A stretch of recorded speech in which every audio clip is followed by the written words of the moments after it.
This is the London Fintech Podcast, brought to you by your host, Mike Ballerman, bridging the worlds of suits and t-shirts, of finance and technology, bringing you insights, stories, and inspiration from the golden age of opportunity and innovation happening in London right now.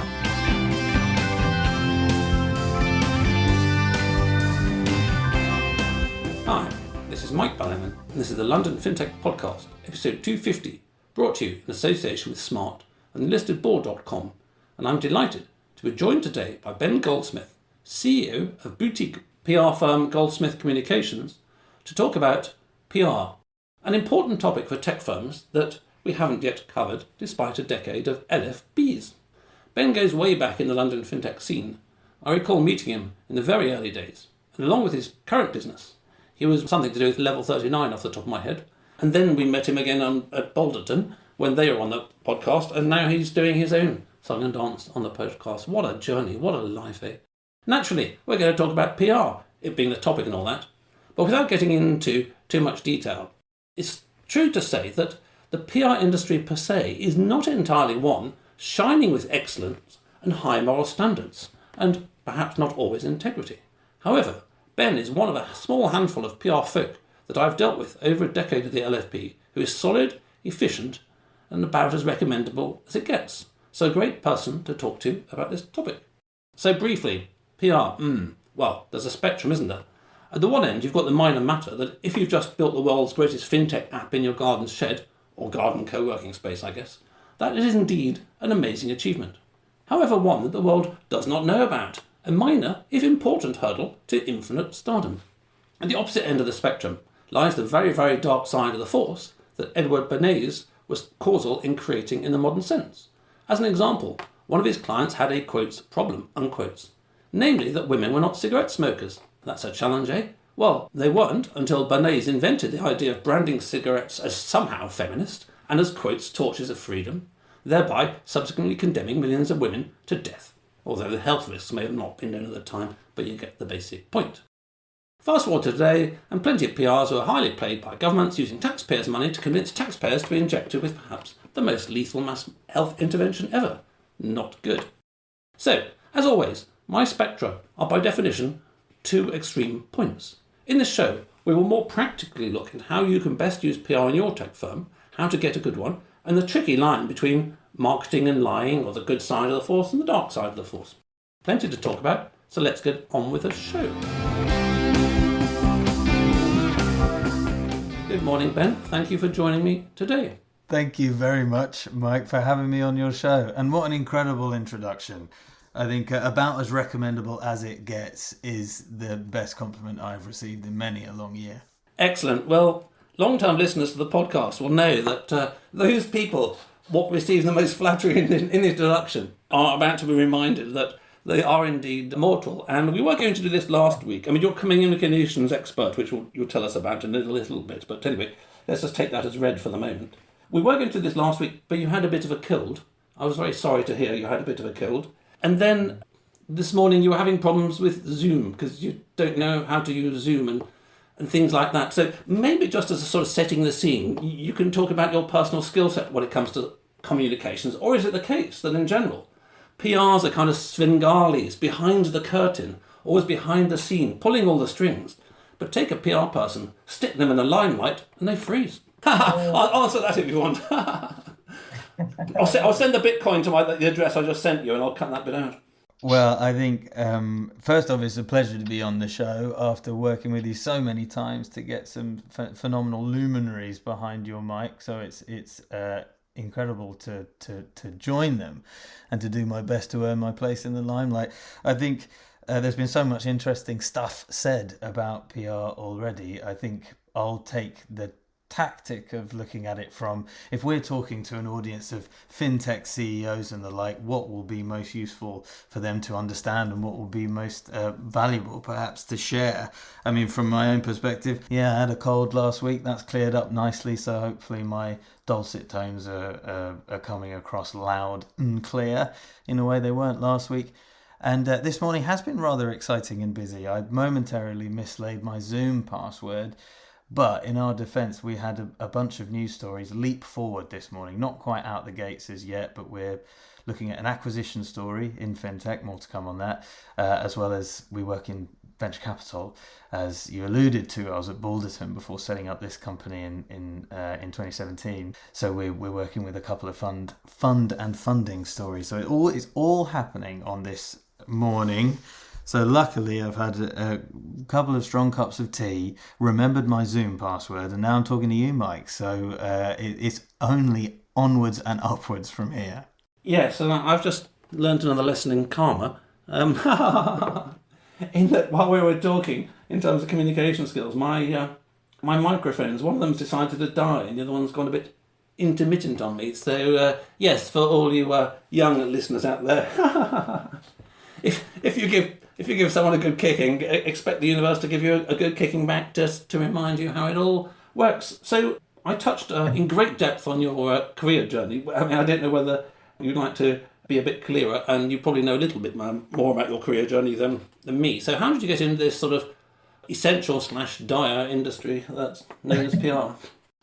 How did I get into it is an interesting-ish story, I suppose. I started, as so many do, on the journalistic side of the fence, and this is going all the way back to what I did at university, and what I did for very little or no money upon graduation was journalism. And originally I was a culture writer. This is a long time ago, for a publication amongst others called The Upcoming, which was new when I'd graduated, and now I see their quotes on movie posters and so on, but I was there when it was far smaller.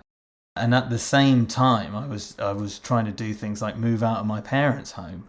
So I wanted to earn some money, and I did that this is when I was 21.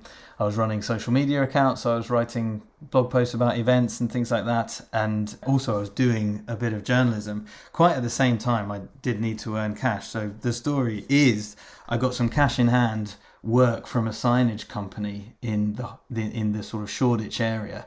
So I was quite literally going around hanging signs, old school, the oldest form of communication, signage. I was hanging signs, and I hung a sign in a co-working space, and this was in the days where you could count the co-working spaces in London on 2, perhaps 3 hands. And I went back to the guy that ran the signage company and said, that looks like an interesting place. Do you think they'll need any of this, social media stuff that I'm trying to sell, social media and copywriting and so on?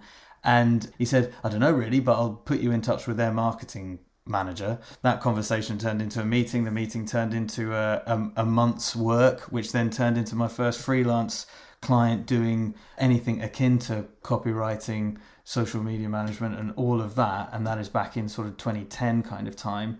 And then over time that turned more into PR, where they needed essentially to raise their profile even more. And given I was in the journalistic pool all the way through university and thereafter, I could apply that skill set, I suppose they would say.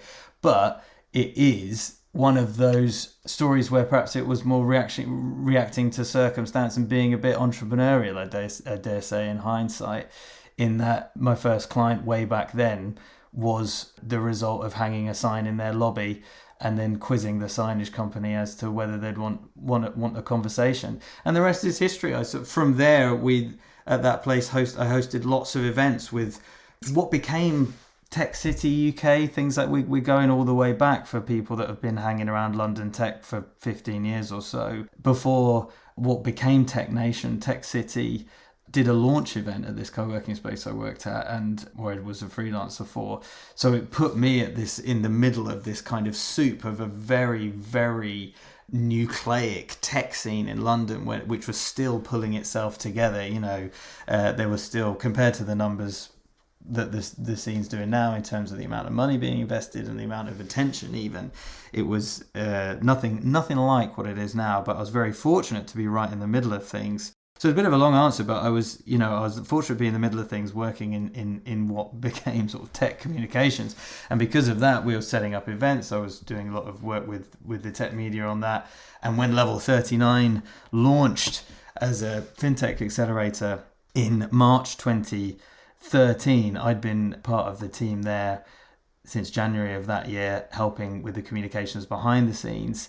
And that was fantastic, because then I went full bore content creation and media relations in fintech in particular, and was part of Level 39, which was a Canary Wharf based fintech accelerator for those unaware. As it spread its wings, 2 brilliant years there, and that earned me the move to Balderton Capital, I suppose, where it was broad, looking at European tech from a broad sphere as they invest all across Europe.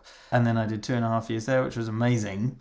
And then it felt like the way to grow, the way to do more work, was to launch my own agency, which I always wanted to do. So I did that in July 2017. And that's when Goldsmith Communications was born. And we work with B2B tech firms, a lot of fintech in there, and also venture capital firms. So we're boutique and focused, and we've been around almost for 7 years. Excellent. Well, having got kicked in one shin by karma in terms of one of my microphones dying, I've now got kicked in the other shin for my scurrilous thought that the sort of Svengalis hiding behind the curtain get sort of starstruck when they're in the limelight and given a microphone, because actually it's quite the opposite. They've been standing there so long, unable to talk themselves, that they grab it. Anyway, so executive summary, which is that a bit like all of our lives and a bit like history, one thing led to another. So let's dive into PR per se. You naturally know a little bit more than I, but let's start off with Mike's sort of chat GPT as if to a 2-year-old level of understanding. And this whole spectrum from necessary spreading of messages about companies and products, without which the world wouldn't be as it is, to, at the far side, the very dark side in terms of bad actors, be they corporate or state, using their skills to manipulate other human beings not for their advantage, whether that's to buy something they don't need or whatever is by the by. So how would you see that sort of spectrum coming from your perspective as an insider? How do I see that spectrum? Well, I think perhaps it's useful to put it in the context of fintech potentially, and how that spectrum operates within this industry. Because from my perspective, as I say, I've not worked in one of these big firms that potentially touch all of those sides of the spectrum, doing that more shady, nefarious work of political influence and whatever else it might be. But within the fintech industry, I think it's perhaps useful to think of like, what is PR in terms of how is it useful for you, the fintech CEO, and then when and how you need to engage with it. Because I think the one thing I'm always quite keen to talk to CEOs about is PR can be quite a strategic and powerful tool, so you should only really use it when it's appropriate from a business perspective, because essentially doing PR if you don't need it could put something into the public domain, which could be particularly unhelpful, or doing it too early or doing it in a sort of half-cocked kind of way can be just as harmful. I mean, this is drifting away from the spectrum, but we'll pull you back to it. And I think it usually depends on what stage your company is at. If we're thinking about fintech, for a B2B fintech, what kind of PR you'll typically need to do and what that will look like in a very literal sense. I think if you're an early stage company, you'll need to think of what your business objectives are, and you're essentially growing a reputation in what is a crowded market, in pretty much any market. And the other part of that is, if you're a fintech, you're always dealing with money pretty much, and you're usually dealing in a market where trust plays a huge part. So you're building trust from nothing. So what is the best way to do that? There are many ways to do that, and PR is one of them, working with the media in particular. Then as you grow, we'll sort of do this quickly and then come back into things. When you grow, there's typically a move from being a startup into being a more sophisticated, bigger business, and your messaging essentially will need to change in step with that. So how do you move from an insurgent, building your brand, setting yourselves apart from the incumbents, whether they're banks or big financial services players or whatever, and then how do you essentially normalize your reputation in the market and push beyond, whether it's early adopters or whether it's your sort of first business clients? How do you become a more sort of typical presence in the market? And then it's a case of where we look at, if you become a big business, you've done it, you've sort of you've achieved the high ground, you're going to need to own your narrative. So potentially it's less about building a reputation and more defending a position in the market and making sure that your taking ownership of your narrative, because there are other participants in the market that will do that for you if you don't take ownership of it, whether it's media publications, whether it's competitors. So that sort of is the gamut for fintech companies, I'd say. Okay, well, let's leave the dark side to one side. I mean, as Elon Musk said, PR stands for propaganda, which is the level that he's working. It is very much that. But as you say, in terms of the fintechs listening to the show, maybe it'd be helpful to explain what products and services PRs offer to tech firms as a whole. Really, the way I'm hearing you in terms of the journey of the tech company as a whole, the needs of messages that they need to spread to the outside world clearly evolves over time. That's clearly something for the sort of CMO as well. So let's say I've got a newco, midco, bigco, and I have a CMO, and I say go and deal with those PRE people. What do CMOs, I assume, or maybe just the founder at the early days, when they go to a PR, be it you or somebody else, like most definitions of problem and need, they don't quite understand what they want, and that somebody who does it 24/7 understands it better, and you have to clarify what it is they're after and all that kind of thing. But in simple, just kind of drawing lines on a whiteboard basis, is the PR simply a conduit from, as it were, inside the building where you're working, and taking the words, whether they're written or spoken or pictures as well, I guess, and somehow getting those into channels to, quotes, audiences who will then hear them? I mean, is it literally that you, on one hand, a PR has a firm, and on the other hand, they have 99 favourite, I don't know, publications and, I don't know, events or podcasts or you name it, and then literally then the PR's role is just to, having clarified what the client's up to, let's put that to one side for a moment, is literally just to sort of get the message out, quotes, as much as possible? That's a pretty good summary, really, of the sort of what the transaction looks like if you were to write PR, sort of the media relations side of PR down as a formula. I think what I'd put in front of that is ensuring, when you talk about getting those messages out of the company and into the public domain, essentially, has to be strategic and to do with business goals. So when talking to whoever it is inside the fintech, you say, if you have this growing fintech company, you need to know why you're doing communications. So before that, you need to forget about communications entirely and think about where are we with this business? What are we doing next in the next 12 to 18 months that is of strategic importance? Because if it might be we need to raise more venture capital investment. We've got our Series A, but if we sort of go for Series B within 12 months, we could actually break the US market, which is critical for us. Or could it be a case of, well, our tech is in a really good place, but now we actually need to get this in front of customers. We need to think about how we expand our offering to more insurers or whatever it might be. And we work with whale, big companies, and their onboarding takes 9 months, whatever it might take.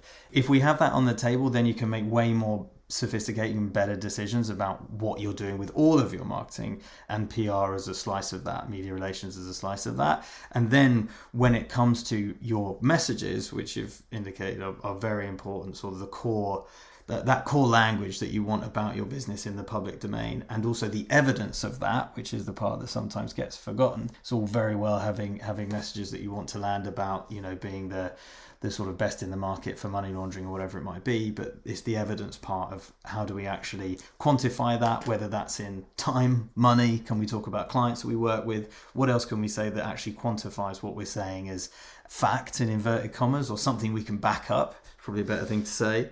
And then, as you very correctly indicated, audience. It's all about audience, because you could say all of this stuff but say it in the wrong place, and then it's about as useful as a chocolate wristwatch, because you need to be sophisticated with how you're directing your communications. And going back to that example, if it's more of a strategic priority to get in front of your next venture capital investor at that moment than it is to actually talk to insurers, for example, because you could be in a position where your client base is growing healthily, and also it grows by referrals. You perhaps know through research that marketing, external marketing, isn't moving the needle quite as much for you right now, so you can leave your main customer audience to one side for the medium term and potentially focus on a different strategic audience. These are the kind of decisions that need to be had before you're talking to your PR, or your PR should help you make these decisions, because then your targets are completely different. If you're focusing on venture capital investors, you should talk to the tech media where they're hanging out. You should talk to the business media where they're hanging out, as opposed to if your main customer group are insurers, there's a bunch of insurance trades, more hardcore financial services trade media that you should talk to. So with that business strategy at the top, it will guide the rest of the beast. And it's when that is taken away that you sort of perhaps see PR feel unstrategic, because essentially you're doing things that aren't... The tail can end up wagging the dog. If you're putting, we've got a great opportunity to talk to this podcast before the rationale of doing that, that's when it can start feel like potentially a drain on resources or something like that. Yes, okay, so leaping forward a bit, but in terms of parting advices to tech founders, tech businesses, marketers, or whatever, from what you're saying, that one of the two main added values from a good PR, as opposed to a quotes bad PR or not so good PR, is to help with the communications strategizing in terms of all these points that you mentioned. Don't need to go over them again. And then the sort of secondary part is connecting to audiences via quotes media firms. So having explained a little bit about, and there's a triangle here really, but or maybe just a straight line, having explained a bit about what it matters to the tech firm and the sort of thinking in their mind, and then you're facing them, and then you, or in my experience, some in general of the industry, some intern or somebody who hasn't been given any training, whatever, then at the other end can all too often, let's just say this is in quotes bad PR firms, but in that case we'd have to say a lot of firms are bad. They just spam people regardless because they're an intern and they joined yesterday, and you know, I get hundreds of emails a month that say, we love your podcast. Oh, right, okay, you all do, that's nice. But with totally random, from my end of the spectrum, communications. So one of the ways to, ruin my inbox is to say, exciting news, we've got this embargoed till midnight. So-and-so is joining as the new CFO. I couldn't give a flying fuck, frankly. And actually, if there's too much of that and there isn't an easy way of stopping it or getting the channel to send me the relevant information, then that actually degrades it from my perspective. Now, I'm just an example, but the same will apply, whatever, whether you're writing to the FT or whether you're writing to City AM or something like that. There's some poor sod at the other end who's got to plough through the emails, and the more that one can send the appropriate emails, that one the better. And way back in the day, there was a nice chap who did run a very good PR boutique, his name escapes me now, who sort of reached out to me and said, actually, I listened to the last couple of episodes, you haven't talked about this, and my client can say this and this, and I go, oh wow, thank you God, because look, I don't actually have to sort of scratch my head, get splinters in my fingers and think about the next episode, because he's like teed it all up for me. So now that's kind of almost like a sales thing, and in the modern world, as we know, one method of sales is just to send 1 billion emails out on the basis that 1 in 500 million will get a result, and that is a sort of the cheap and dirty thing. The other one, and it springs to mind that I once saw a very good, I think it was a book title actually, maybe in New York bookshop, which is that good salesmen make fewer calls. So the other approach is not to spam 1 billion people you've never met in your life and you haven't got a bloody clue, and you don't pay any attention when they reply unless they say yes.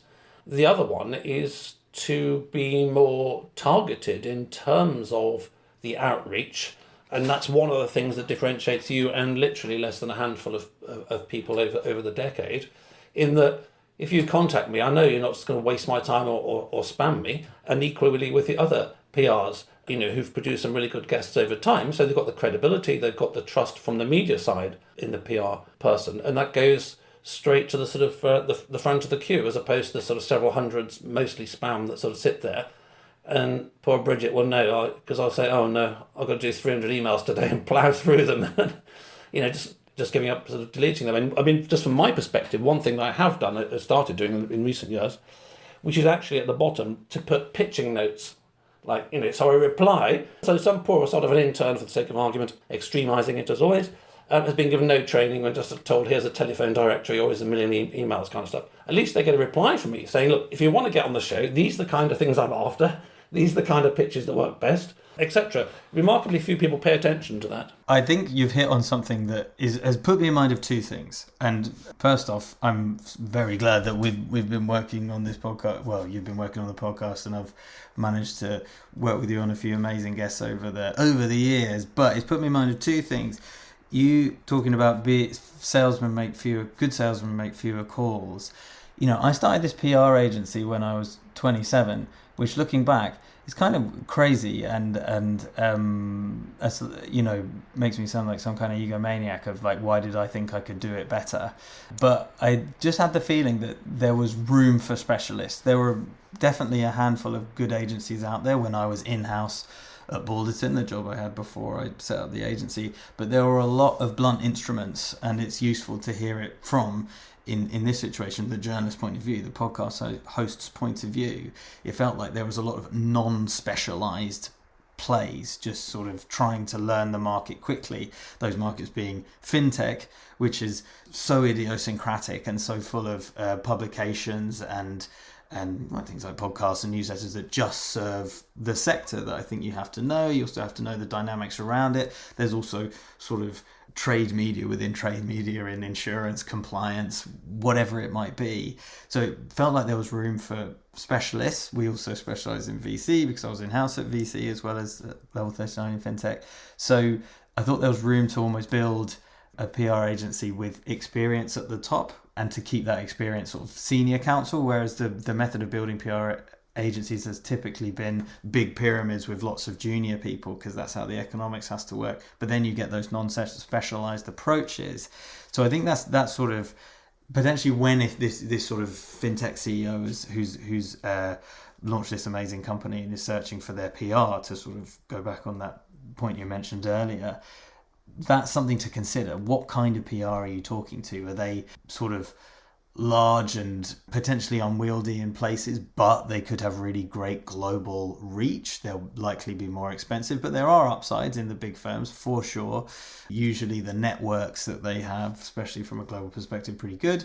But then there's boutique firms like us that are typically, we know what we know really well, otherwise we wouldn't be in existence, but we're narrow. So it's a case of we'll take care of your English language communications in B2B fintech, in the tech world, in business, in finance, whatever. But if you then suddenly need to do a huge consumer campaign in the German language, you're going to need to take on another firm or something like that. So that's usually the balance that people are looking for. Specialists can do a focused bit of work with a company with goals within that remit, but then the larger agencies are good for a more global or a more varied remit typically. So that sort of put me in mind of that. The other thing is sort of the fintech CEOs or the expert, whoever's being put in front of the mic to talk, should know why they're useful to journalists. So this is the sort of point you're making of, I don't want your CFO announcement story because I'm not a news journalist. But that's just sort of table stakes, knowing what journalists do and what their beat is, what their remit is. Because there's a lot of publications out there, when you read them, it's pretty clear that they're posting 10, 15 news stories every day, and they're doing a really good job of that. FinExtra in fintech, they're posting so many news stories, but they're keeping the industry up to date. They're a publication of record for the industry, as we say. So your news stories, we've raised 5 million of investment, or perhaps we've appointed a new CEO, or whatever that story might be. We've acquired a company, or all of those kind of stories. The news media will eat them up, and you're useful to them because of your news flow. So knowing your news flow as a fintech company is something you should be ahead of. Some of it's obvious. We've raised a bunch of money. Of course, that's news. Some of it, you're sitting on news that you might not know about. So if you're making partnerships with other good companies, if you've got a partnership with Visa or Wise or whoever it might be, then the fintech trade media could gobble that up, and that could be useful for you if you're looking to strategically raise your reputation as being a sort of sophisticated, connected player within your industry. So just knowing how you're useful from a news perspective is one thing, and also to your point, Mike, of what you're interested in. Put it under the banner of thought leadership. You, CEO of a fintech company, are an expert. I know you do it every day. Sort of, you're running a compliance or payments firm every day, so you probably feel this is your day to day. But for someone listening in, you are a leading expert in the country, if not the world, in that subject matter, and that is the value you can bring, certainly to people like you, Mike, where you dive deep into certain subject matter. So knowing firstly that you're an expert in that, and secondly why that expertise is relevant now and relevant to your audience, to go back to that point, that's the sort of magic that will get you to the, hopefully to the front of the queue, to the top of the inbox for journalists, because you're being relevant rather than just being bad noise, kind of sort of unfocused noise. And I think that's perhaps the framework to put around it. Excellent. So moving on from that and trying to narrow it down a bit, in terms of tech firms choosing a PR firm, there's obviously a number of points that you've raised which they need to bear in mind. And from the spectrum of, in terms of the PR facing you want someone who can give you good advice. So let's say I start a business tomorrow. As listeners will know, I'm an idiot. And I go, oh, I know what I want. I've invented this product overnight. I want to be on 4 podcasts next year, Ben, and I want 76, articles about me online, because that will definitely help. Just producing some random metric, which is just a volume metric, as it were. And I ask you, and you say, well, I don't do that kind of stuff. And I ask someone else, oh yeah, no problem. We'll charge whatever. But a lot of what you've described is within the box of the PR firm, in terms of whether you just sort of spam everybody in Germany in English, even though they don't read English, etc., or whether it's more targeted. So the clients never get to see that. So let's say I, or indeed probably more relevantly, listener, are looking at changing their PR firm, whatever, next month, or engaging a PR firm for the first time, or they've heard what you've said and thought, okay, well, I'm getting some of that from my existing partner, but the other racy parts of the Kama Sutra, I didn't even know they existed. And blimey, that sounds rather good, actually. I'd quite like some of that action. How on earth do they go about choosing a PR firm? So if you go back to when you were at Balderton wearing that hat, and you had to hire PR firms. So if you can just give some sort of brief points for folks to remember about, okay, how do you hire a PR firm, and then maybe in terms of the small, medium, large offerings. I mean, I remember back in the day, probably a decade ago or something, I sort of asked people casually about PR. I said, what's PR? I said, you pay 5 or 10 grand a month, and you get a partner who's really nice to you, and then you get not a lot. That was a summary from 10 years ago of the average person I spoke to. So rather than firms now just getting a nice partner speaking to them and then not a lot, but also how prices have changed in a decade, because there's this thing called inflation. Yeah, so advise the listeners out there who may need to select a PR firm. Yes, so talking to the fintech CEO that's changing firm or appointing a firm for the first time, I think something we come across a lot is just be aware of what you don't know to the extent that you can, and arm yourself against that. So I'm not talking from a perspective where I'm selling a PR firm. I'm saying you as a CEO, it's perfectly fine if you don't know what PR is and how it works. That's not what you're paid to do. You're paid to know how to run and grow an organization, and also you're an expert in whichever field it may be, whether it's payments, compliance, or so on. So if you don't know the ins and outs of how it works or how it should work, absolutely fine. But there is counsel out there for you that can make it pretty clear in a 5-minute phone call. Especially if you have taken venture investment, they'll usually have someone at their team who can essentially give you a framework through which you can look at, here's what PR should mean to our firm.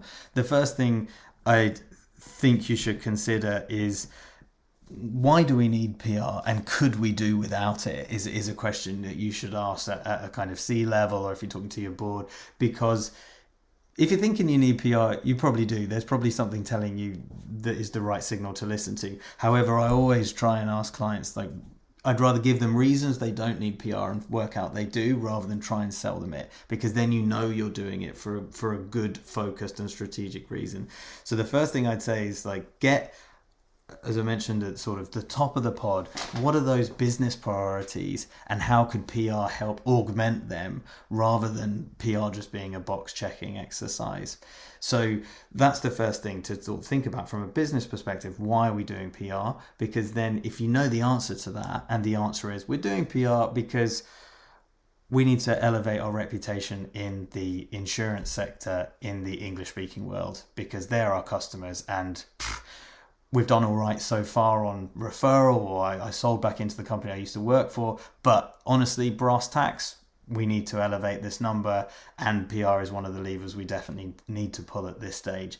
Or you've got it from experience. So when customers are doing their due diligence, they're just finding nothing online about you other than your LinkedIn and your website, and you need to bolster that reputation by getting these. Essentially, media is fantastic third-party validation, because you don't pay for it. It's done on your reputation or your achievements, whether it's news or thought leadership. It's on your achievements or reputation, in that order. So you should know why. You should go into those conversations from a business reason, knowing exactly why you need PR. And then I would, first off, if you know the sort of the audiences you want to reach, then you've got a specific that you can judge for. You can talk to firms about their experience in that exact sector, which are the clients perhaps similar to you in focus, sector, geography, have they worked with before, and just get track record. The other thing is, if you're a CEO doing good work in fintech, you'll know other CEOs doing good work in fintech, and they make good referrals. I mean, I've tried not to make it too salesy or anything, but I think perhaps our first or one of our earliest fintech clients were Comply Advantage, who we still work with, and that was because Balderton were an investor of theirs, and I knew Charlie from that way, so that was a referral of sense. But you should just sweat those networks. Who do you know? Who can you get referred? And what type of agency are there? Are they? So if you get referred 2 or 3, potentially look at one boutique firm. If you're a fintech agency, look at one boutique firm that does a load of work in fintech, because they'll know your neighborhood. And if that's the kind of results you need, this kind of building your reputation in insurance or in fintech or whatever, then look at them, because they're the specialists. But then it could also be worth looking at sort of a mid-size strategic PR agency that has a broader base of clients, because they may have other ideas. It's definitely worth canvassing a broader range. I'm speaking as a boutique agency, but totally not trying to denude the value of other types of agencies, for sure. So I'd say talk to 2 or 3. Referrals are always great, however you might get them, but they're out there to be had. And also going into that meeting, sort of knowing why you're doing PR, not just getting pitched by the agency, but you actively sort of hunting with a spear, looking for certain output from your agency will help you drive those conversations rather than being pitched to by the PR. Excellent. Well, listening to you also reminds me of somebody asking my advice about how to recruit a new chairman, because it's quite hard, and this process is generally dating and mating over a period of time. It's quite hard to understand, mixing metaphors, what somebody's like when the shit hits the fan, or you're in a foxhole, or stuff like that. And it's quite hard to assess how good someone's going to be as a chairman. Now, it doesn't matter whether it's a chairman or a CTO or a PR firm, but some important hire to the firm. And my advice was simply, well, if you're getting a new chairman, you've got a chairman at the moment, which they had, well, what kind of situations did you have that, as the founder, you found challenging, and that you didn't really find that the chairman did enough for you or solved it? So take those practical circumstances and then discuss it with the interviewees for chairman or PR firm or whatever. So I recruit a PR firm tomorrow, and I say, well, I haven't had a PR firm. maybe that's why I've been going badly wrong, actually. Anyway, apart from that, but let's say I had, and I say, well, actually, look, we're okay in Germany, but not one French person listens to us. And then you can talk, and then you give the people an opportunity to let them know how they would help you, or something like that. And also, I think the other thing you get from that kind of approach is it's a good way of fishing for how much homework, i.e. how hungry and keen the potential chairman, the potential CTO, the potential PR, etc., are. And the scholarship candidate would probably reply in those circumstances, as it were. Well, I think one reason, Mike, is that every episode you insult the French non-stop, and you keep mentioning Agincourt all the time. And maybe if you didn't mention Agincourt and Cressy and things, then your profile in France would be better. As opposed to every episode you say that Bismarck is absolutely a wonderful chancellor, and etc., and pointy hats are really good things. So anyway, that's just what I'd add. To what you're saying, which is have some practical examples of the business thing you've had and you found personally a challenge in the past and ask them. So, before we wrap up the show, I'd like to thank all you listeners out there and my brand partners of the podcast. Smart is transforming pensions and retirement worldwide. Their leading-edge retirement tech platform propelled them to success in the UK. Now they're operating on 4 continents and working with partners like Zurich and JP Morgan. Find out more at www.smart.co. Thelistedboard.com, your guide to entrepreneurial governance and how you can start making your board an engine of growth today. Okay, Ben, so you've said a little bit about PR and you mentioned the fact that you guys do it perhaps once or twice, but not very specifically. So maybe you'd like to let the listeners know which verticals you're in, which of the kind of businesses out there should select you, which shouldn't select you. And it also occurs to me that in a typically very barrister-like fashion, perhaps, you're very good at avoiding questions, and one of which is, I go out and I hire a random PR firm. It costs how much per month? Maybe I'll ask that one first, because we'll just finish the main course on that one. Ballparks, ranges. Ballpark costs, and it's the 2 types of work. Is it a project, so there's a one-off fee for the project of work you're doing, or are you taking on a PR firm on a retained basis, so you pay them the same every month, or it could go up or down if you're drawing down on certain services depending on the firm. However, the window that you mentioned of sort of depending on what you're asking them to do, because I don't want to make assumptions that to give one figure and then you're asking PRs to do loads. So look, but you should, if you're a fintech company and you've raised your Series A money or whatever, like to give an indication of size, I think you should be looking at between £5,000 and £10,000 a month if you want a decent retainer, and perhaps sort of north of that if you're doing a lot of work. And that's if you're consumer facing, so consumer engagement stuff typically is you're doing more and regular because you're engaging a big old group of consumers. So I'd say that's the ballpark you're looking at. But there are so many caveats around that. It's a ballpark. You're not going to get it for £1,000. You don't have to spend 50 grand per month. That's the main thing. Anyway, let's come on to Goldsmith Communications. Then, which verticals? Where are your strengths that people should be checking you out, and vice versa? Which areas should they not be checking you out? So, Goldsmith Communications is a strategic communications consultancy that works with B2B tech firms with a strong bias towards fintech due to my personal experience and a lot of the experience of the team. We're a team of 5 and we also have a bunch of freelance writers, a lot of former journalists that work with us to ensure the content we create is media appropriate and as good as it could be. So if you're a B2B fintech, we want to talk to you. B2C, it's not for us, I'm afraid, but we've got good partners that we can refer you to.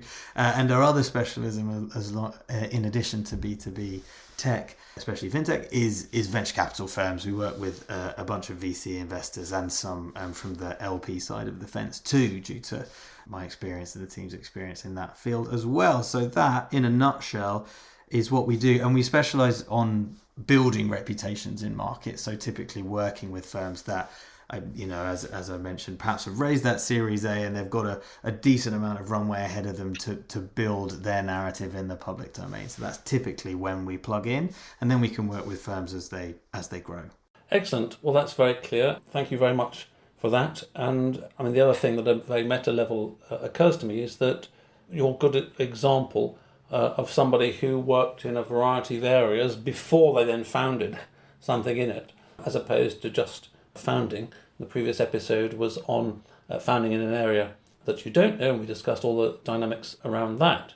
But as they say in the army, time spent in reconnaissance is seldom wasted, and all of these experiences, which may have been frustrating to you at the time, make you a much better founder at the age of 28 than you'd have been at 18, obviously. But equally, you don't have to wait till 38, 48, 58, because actually time increasingly is running out. So thank you very much for that, man. It's been very clear. I think it's been very well communicated, and I've shot myself in the foot, not just with karma destroying one of my microphones from my sort of scurrilous teasing you at the beginning, but I think you've just set a record for communications on the podcast of doing about 90% of the talking, which is very hard to do, although that has been facilitated by a coffee crisis here. Namely, we've run out of coffee, actually, so I caught up on a bit of sleep in the background, but that's been incredibly helpful. And I think for all those people out there who are thinking about PR, marketing in general, and the firm's overall strategic approach and the communications around that, you've given them plenty of thought. And for those people who aren't thinking about these things today, but might think about them tomorrow or even next month, then they can bear this in mind. So on behalf of myself and listeners, I wish to thank you very much. Thank you, Mike. Thanks for listening. If you're in need of a non-executive or advisory director with deep expertise, experience and contacts in the worlds of both traditional FS and fintech, or unique insight into how to make your board an engine of growth today, contact me at mike@mikeballiman.com. If you just need one-off advice in these areas, via clarity.fm/mikeballiman. We could sit in a bender all day, watching the firelight dance, watching the firelight dance. We could walk in the mountains before dawn, watching a happy moon ride, watching a happy moon ride.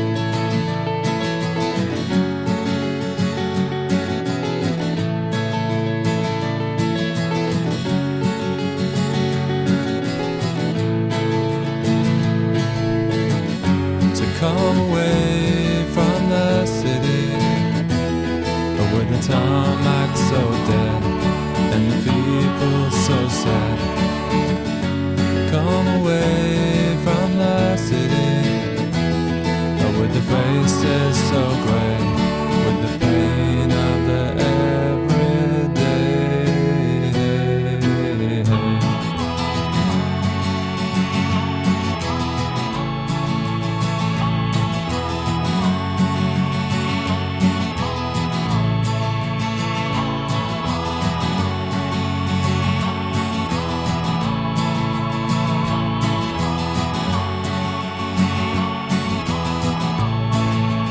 We are wild like the mountains and the trees. Can you see what I mean? Can you see what I mean? We fit in between the earth and the sky. Kiss the city goodbye, wave the city goodbye. Wave the city goodbye. The city goodbye. Watch the firelight dance with me. Watch the firelight dance with me. Watch the firelight dance with me. Watch the firelight dance with me. Watch the firelight dance with me. Watch the firelight dance with me. Watch the firelight dance with me. Watch the firelight dance.